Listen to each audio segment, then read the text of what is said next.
The blizzard had already swallowed the mountain road when Ethan Walker saw the dog.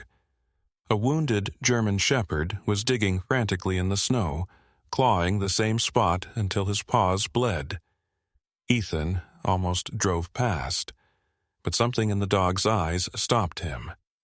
Beneath the frozen silence of the storm, a woman was buried alive after an avalanche, her breath fading with every passing minute. For hours, the dog refused to leave, digging alone in the deadly cold. No one in Silver Pine even knew she was missing. But sometimes God sends help in the most unexpected form. What Ethan and this loyal dog uncover beneath the snow will reveal a secret the town buried for years. Before we uncover the truth, tell me where you're watching from and subscribe if you believe miracles still happen. The storm over Silver Pine roared like a wounded beast, snow tearing through the dark forest in blinding sheets, while the wind bent the tall pines until they groaned against the night.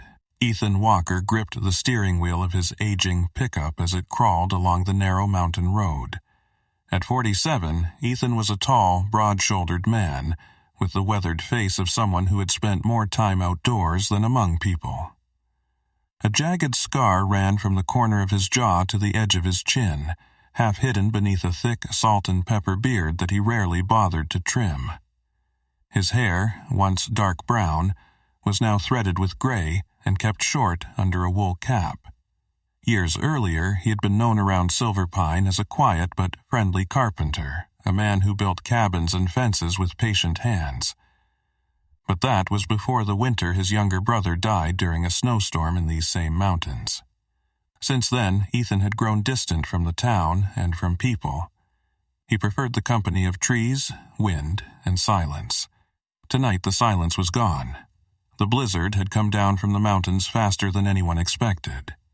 Snow hammered the windshield, and the headlights only revealed a swirling tunnel of white. Ethan was returning to his small cabin deep in the woods outside Silver Pine, a place he had built with his own hands to escape the memories that still lived in town. He almost drove past the shape in the road. At first he thought it was just a fallen branch buried in snow, but then the shape moved.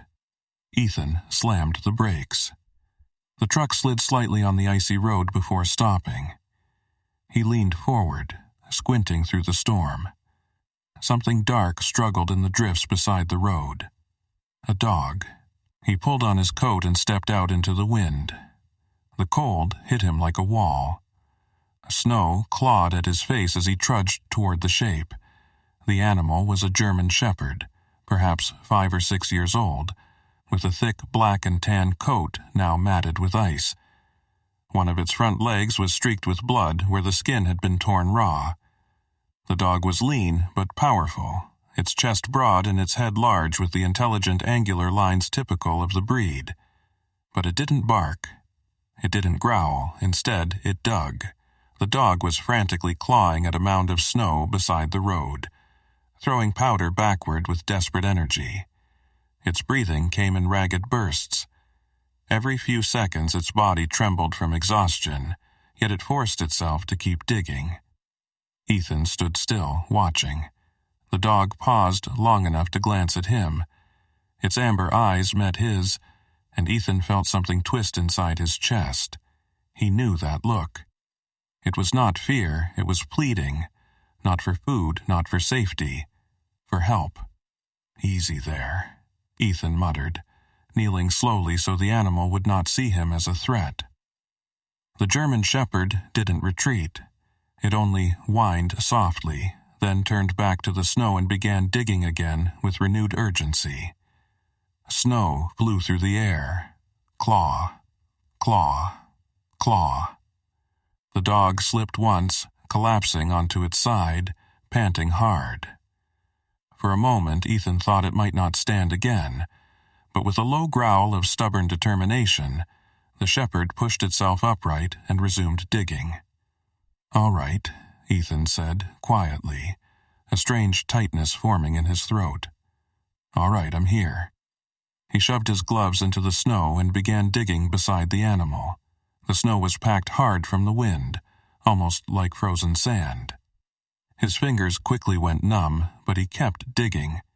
The dog worked beside him, their movements strangely synchronized, as if they had done this before. Minutes passed, maybe more. The mound slowly shrank. Then Ethan's hand struck something solid beneath the snow. Not rock, not wood. He brushed the snow away, a sleeve, frozen fabric. His pulse spiked. "Hold on," he whispered, suddenly digging faster. Together they cleared the snow until a human arm appeared, pale and stiff beneath a heavy winter coat. The hand was motionless, fingers curled slightly as if grasping at the cold air.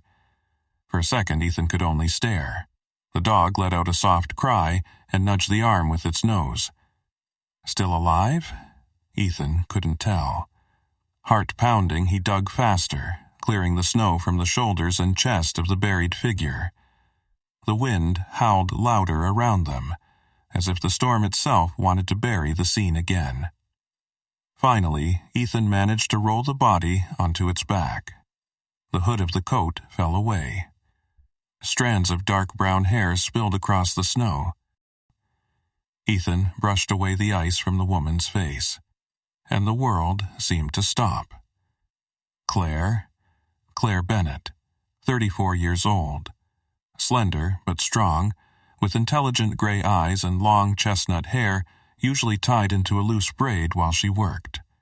She was the town's veterinarian, kind, stubborn, and known for rescuing every injured animal anyone brought to her clinic. 3 days ago, she had disappeared, and the entire town believed she had run away after a scandal no one fully understood. But now she lay half-frozen beneath the snow, breath barely visible in the icy air.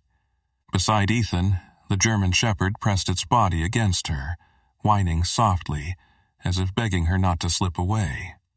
The storm had not eased.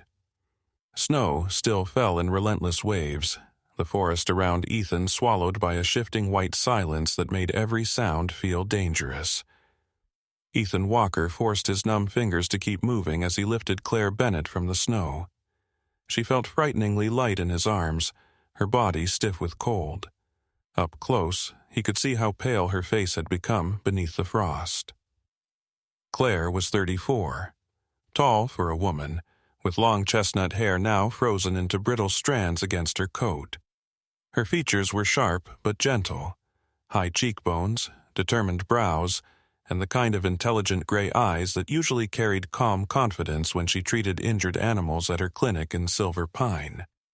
Tonight those eyes were closed, her breathing faint and uneven.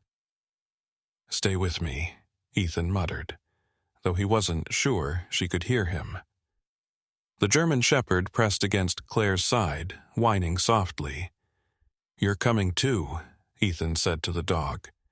He struggled to his truck through knee-deep snow, carrying Claire across the road while the wind clawed at them. The dog followed without hesitation despite its injured leg. Ethan opened the passenger door, laid Claire across the seat, then climbed behind the wheel. The dog leapt into the back without being asked. Ethan knew he couldn't drive far in the storm. The road toward town was already nearly buried. But there was another place, a structure he had once used during hunting season, an abandoned ranger station 2 miles deeper into the forest. The truck crawled forward through the blizzard, headlights cutting a narrow path through the darkness. Behind him, the German shepherd sat alert despite its exhaustion, eyes fixed on Claire as if guarding her. When they reached the ranger station, Ethan carried Claire inside. The building was old but sturdy, rough wooden walls, cracked windows patched with plywood, and a stone fireplace coated with dust. Ethan kicked open the door and hurried in. The air inside was bitterly cold. "All right, let's fix that," he murmured. He laid Claire on an old wooden table, then quickly gathered dry wood from a stack left near the fireplace. Within minutes, a small fire began to grow, filling the room with weak orange light. The dog stayed beside Claire, watching every movement Ethan made. "Easy," Ethan said quietly. Only then did he notice the collar. A worn leather band around the dog's neck held a metal tag scratched with a single name. Ranger. Ranger, huh? Ethan muttered. The shepherd lifted his head slightly at the sound. Up close, Ethan could see the animal more clearly. Ranger was likely about 5 years old, large and muscular with the confident posture typical of working dogs. His black saddle coat blended into deep, rust-colored fur along the legs and chest. Despite the injury on his front leg, his body still carried the quiet discipline of a trained animal. Not a stray, not even close. Claire stirred suddenly. Her lips moved. Ethan leaned closer. "Don't let them take it." Her voice was barely more than a whisper. "What?" Ethan asked. Claire's eyelids fluttered weakly. For a moment, her gray eyes opened, unfocused. "In the forest. The box." Her breathing trembled. "It wasn't an accident." Then her eyes rolled closed again. Ethan stared at her. "Box?" he murmured. Ranger whined softly, pressing his nose against Claire's hand. Ethan stepped back, running a hand through his beard. 3 days ago, the entire town had been talking about Claire Bennett disappearing. Some said she had fled after a medical complaint at her clinic. Others whispered she had been involved in something illegal. But the woman lying here looked less like a fugitive and more like someone who had nearly died running from something. Ethan pulled his phone from his pocket. No signal. He frowned. He moved closer to the window, raising the phone higher. Still nothing. That wasn't unusual in the mountains, but tonight something felt wrong. The signal bar flickered briefly, then vanished entirely. Interference? He stepped outside the ranger station, snow instantly stinging his face. That was when he saw it. A faint beam of headlights cutting through the trees far down the forest road. A vehicle, moving slowly, searching. Ethan's stomach tightened. The road this deep into the forest wasn't on any main route. Nobody should be out here in a blizzard like this. Inside the station, Ranger suddenly began to growl. Low, controlled. Not the panic of a frightened animal. The warning of a guard who knew danger was coming. Ethan turned toward the distant lights again. Whoever was out there, they weren't just driving through the storm. They were looking for someone.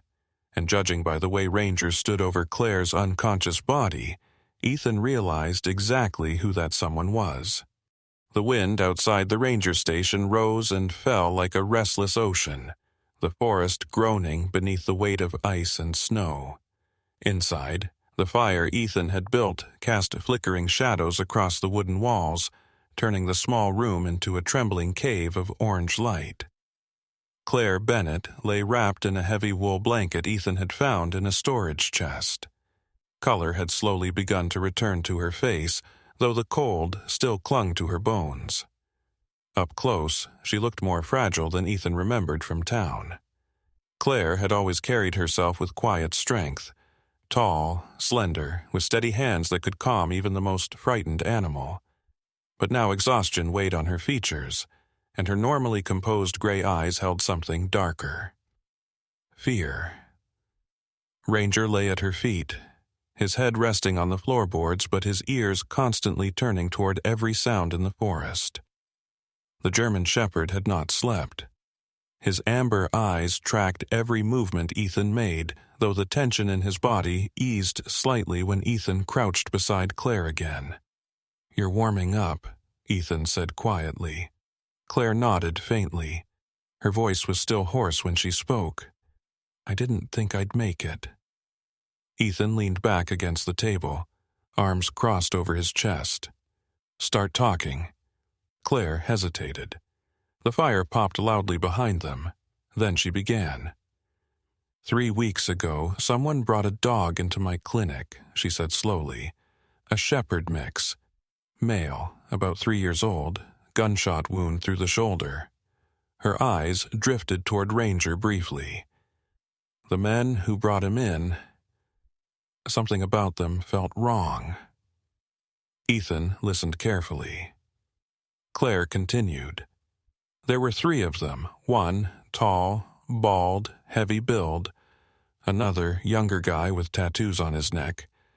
The third stayed outside in the truck. She swallowed. They said the dog got hurt hunting. Ethan's brow tightened. Did you believe them? No. Claire shook her head weakly. The wound was too clean, and the dog, he was trained. She shifted slightly, wincing as pain returned to her frozen muscles. Not hunting trained, she continued. Command trained. Ethan glanced toward Ranger again. The shepherd lifted his head slightly, watching Claire. They were nervous, Claire said. Kept checking the windows. One of them made a phone call outside. I overheard enough to realize something. Her voice dropped to a whisper. They weren't hunters. What were they? Ethan asked. Smugglers. Claire's fingers tightened around the blanket. They're running animals through the forest. Rare species, illegal trade. But that's not the worst part. Ethan waited. They're using stolen service dogs to move the shipments. The words hung in the air. Claire nodded slowly. Dogs trained for search and rescue. Police dogs. Even military working dogs. Animals that know how to navigate wilderness terrain and follow silent commands. Ethan's jaw hardened.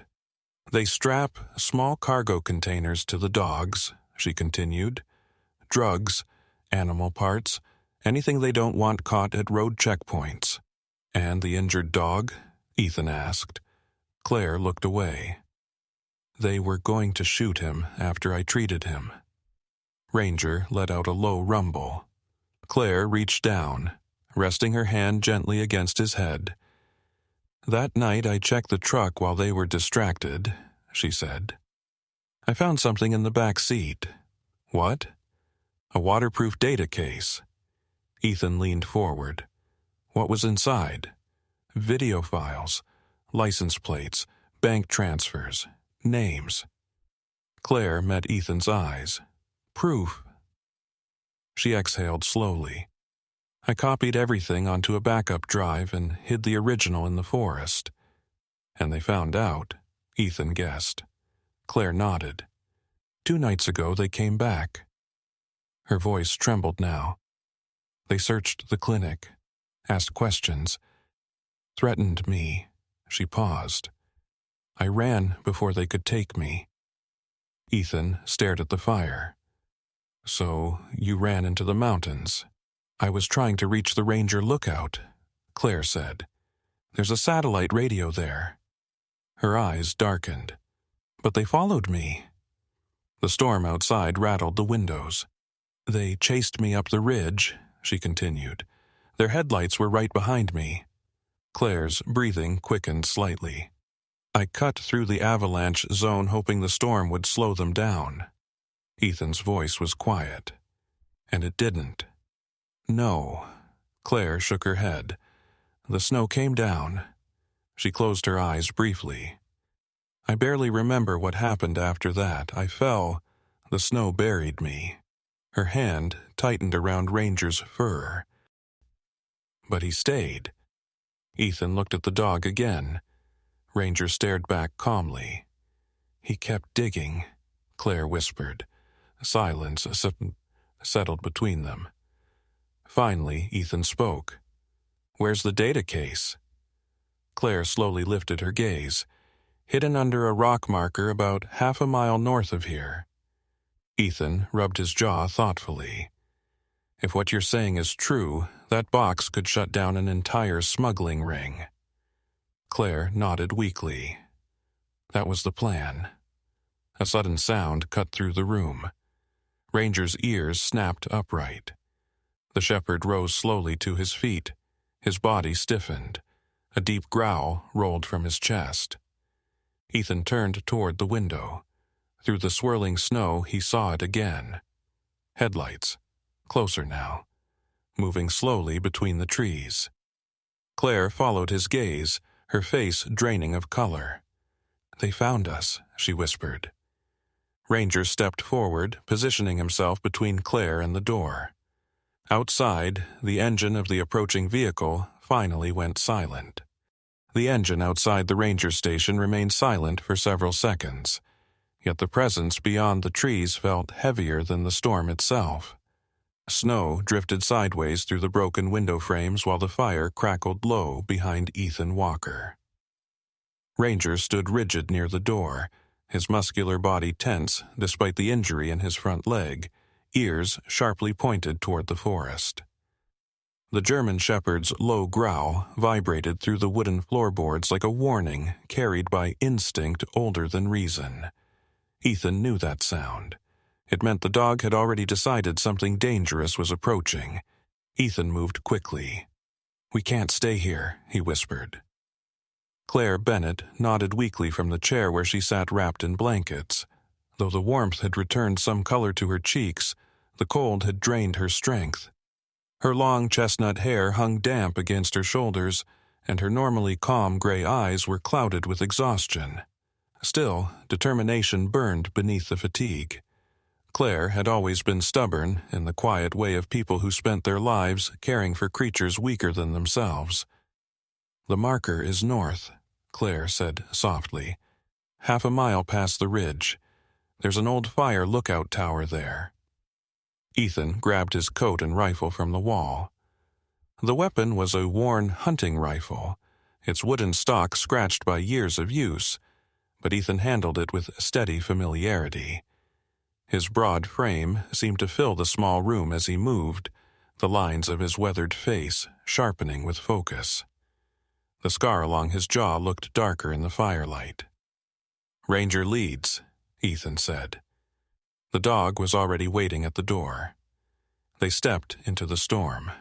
The forest had become a maze of shifting white shadows. Wind tore through the pines, sending powder exploding from the branches like smoke. Ranger moved ahead despite his injury, pushing through the snow with the quiet efficiency of an animal bred for endurance. Every few seconds he stopped, listening, then continued forward. Behind them, the distant crunch of boots echoed through the woods. They were being followed. Claire stumbled once and Ethan caught her arm. "Stay with me," he said. "I'm fine," she insisted, though her voice shook. Ranger suddenly veered left toward a narrow ridge path. Ethan followed, helping Claire climb through the deep snow. The trees thinned as they approached higher ground. Above them, the skeletal frame of the old lookout tower appeared through the blizzard, its wooden structure leaning slightly but still standing against the sky. At the base of the ridge stood a stone marker half buried in ice. Claire knelt beside it with trembling hands and scraped away the snow. Beneath the rock, she uncovered a small metal case sealed in waterproof plastic. "The evidence," she breathed. Ethan barely had time to nod. A beam of headlights cut through the storm behind them. A truck climbed the ridge road slowly, tires grinding against ice. The engine growled once before shutting off. A door slammed, then another. 3 men stepped from the shadows. The one in front was tall and broad-shouldered, wrapped in a dark sheriff's coat dusted with snow. Sheriff Nolan Pierce removed his hat as he walked forward, revealing a square face framed by thick gray sideburns. Nolan was a man in his late 50s, powerfully built with the stiff posture of someone who had spent decades carrying authority. The town of Silver Pine had trusted him for years. Children waved when he drove past. Shop owners greeted him by name. But tonight his eyes were cold. "Well," Nolan said calmly, his breath forming white clouds in the freezing air. "That saved me a lot of searching." Behind him stood the 2 smugglers Claire had described earlier. The bald man, with the heavy build, held a shotgun loosely at his side, while the younger man with dark tattoos curling along his neck watched Ethan with the restless impatience of someone eager for violence. Ethan stepped slightly in front of Claire. "So it's you," Ethan said quietly. Nolan gave a small smile that didn't reach his eyes. Always liked you, Ethan. Honest man. Shame you got tangled up in something you don't understand. Ranger moved forward, standing beside Ethan. The sheriff's gaze flicked briefly to the dog. That animal again, Nolan muttered. The wind howled louder along the cliff edge behind Ethan and Claire. The drop beyond the ridge vanished into swirling darkness. Hand me the case, Nolan said calmly, raising his pistol. Claire hesitated. Ethan's jaw tightened. No one moved. For a moment, the storm itself seemed to hold its breath. Then Claire's eyes shifted past Nolan toward the truck parked behind him. Something inside the vehicle caught her attention. A small object lay on the passenger seat. A faded baby blanket. Beside it was a photograph partially crumpled with age. Claire's breath caught. She stepped closer to Ethan and whispered hoarsely, "Ethan, look." Ethan followed her gaze. The photograph showed a younger Nolan Pierce standing beside a frightened teenage boy. Ethan's entire body went rigid. He knew that face. It was his brother, the boy who had vanished in these mountains 15 years ago. And suddenly, the storm around them felt far colder. The storm howled across the ridge as if the mountain itself were screaming the truth into the night. Snow tore sideways through the air while Ethan Walker stood frozen, staring at the photograph in Sheriff Nolan Pierce's truck. The boy in the picture had messy dark hair, a thin nervous smile, and the restless eyes of someone who always followed his older brother into the woods. Ethan knew that face better than his own reflection. It was his brother, Daniel Walker, the 16-year-old who had vanished 15 winters ago during a storm almost identical to this one. For years, Ethan had believed Daniel's death was a tragic accident. The boy had gone hiking alone and never returned. The search teams had found nothing except his abandoned backpack buried beneath snow. The town had mourned. Ethan had blamed himself for not going with him that day. But now Daniel's photograph sat inside Nolan Pierce's truck like a ghost that refused to stay buried. "You remember him now, don't you?" Nolan said quietly. The sheriff stood 10 feet away, pistol raised steadily despite the wind. Snow gathered along the brim of his coat and in the gray lines of his hair, yet his eyes remained calm and calculating. Nolan Pierce had spent 30 years in law enforcement, and that authority still lived in the way he held himself. Shoulders square, voice controlled, like a man accustomed to being obeyed. Ethan's voice came out rough. "What did you do to him?" Nolan sighed faintly, as if remembering something mildly inconvenient. "Your brother was curious. Too curious. He saw one of our shipments moving through the valley, a kid wandering where he shouldn't have been." Claire inhaled sharply beside Ethan. Ranger stood rigid at Ethan's side, hackles raised along his back. "We tried to scare him off," Nolan continued, "but he ran. Storm came in fast that night. Same as tonight." The sheriff shrugged. Nature finished the job. Ethan's hands trembled. For 15 years he had carried guilt like a stone in his chest. Now that weight shifted into something far more dangerous. Rage. Nolan's finger tightened on the trigger. "Hand over the case," he said calmly. For one silent second, Ethan didn't move. The gun fired. The crack shattered the storm. But Ranger moved faster. The German Shepherd lunged forward, slamming his body against Ethan's legs.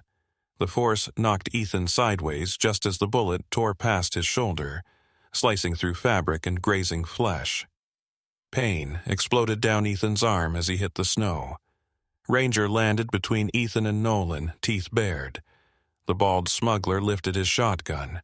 Ethan rolled and tackled Nolan before the man could fire again. The two men crashed together near the cliff's edge, boots sliding on the ice. Nolan was older but powerful, his thick arms locking around Ethan's collar as they struggled in the snow. Behind them, Claire dropped to her knees beside the metal case. Her hands shook violently as she opened it. Inside lay the waterproof drive, and something else. A small emergency transmitter. Claire pressed the activation switch. A red light blinked alive. Ethan hadn't known about the device. Claire had hidden it even from him. Because the plan had never been only to escape. It had been to expose them. Weeks earlier, Claire had secretly contacted a federal wildlife crimes unit investigating illegal animal trafficking in the northern states. When she realized Nolan Pierce himself was involved, she understood the danger of reporting him through local authorities. So, she copied the evidence and baited the smugglers into chasing her into the mountains, hoping to catch them committing the crime in the open. Now, the transmitter sent their location directly to the investigators waiting outside the valley. Claire looked up. "Help is coming," she shouted over the wind.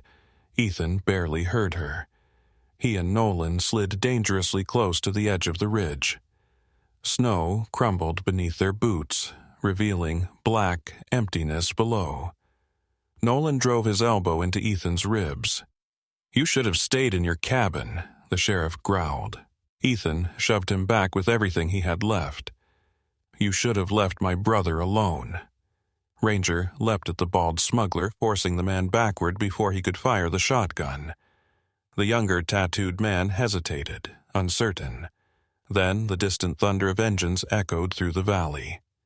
Headlights appeared along the lower ridge road, 3 vehicles climbing fast through the storm. Federal agents. The smugglers froze. Within minutes, dark-jacketed figures surrounded the clearing, rifles raised as they moved with disciplined precision. At their front stood a tall woman in her 40s with sharp features and steel-gray eyes. Special Agent Maria Delgado of the U.S. Fish and Wildlife Service lowered her hood as she approached. Her dark hair was braided tightly down her back, and her expression carried the quiet authority of someone who had spent years dismantling trafficking networks. "Sheriff Nolan Pierce," she said firmly. "Step away from him." Handcuffs snapped shut moments later. The storm still raged around them, but something inside Ethan finally went quiet. Weeks later, when winter began to loosen its grip on Silver Pine, the town slowly learned the truth about Nolan's crimes. Claire reopened her veterinary clinic, stronger than before. Ethan joined the mountain rescue volunteers, guiding search teams through storms he once avoided. And Ranger, the stubborn German shepherd who refused to stop digging through the snow, became something of a legend in Silver Pine. Because the person truly rescued that night had not only been Claire, it had been Ethan Walker, a man who finally uncovered the truth buried beneath 15 years of silence. Beneath the storm, beneath the snow, and beneath the years of silence, something greater than chance was quietly at work. That night in the mountains of Silver Pine was not only about survival. It was about grace appearing when hope seemed buried. A wounded dog refused to give up. A man who had closed his heart to the world chose to help. And a woman who nearly froze beneath the snow was given another breath of life. Sometimes miracles do not arrive with thunder or shining light. Sometimes they arrive through loyalty, courage, and a moment when someone decides not to walk away. Many people would call that instinct. Others might call it something deeper, the quiet hand of God guiding events we cannot yet understand. Ranger, digging through the snow, was not just a dog saving a life. It was a reminder that even when we feel lost, forgotten, or buried beneath our own storms, God can send help in the most unexpected forms. In our everyday lives, we all carry burdens. Some of us carry regret, like Ethan did for many years. Some of us feel exhausted, like Claire fighting through the cold.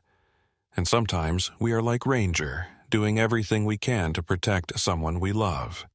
But the message of this story is simple. No pain stays buried forever, and no truth remains hidden under the snow forever.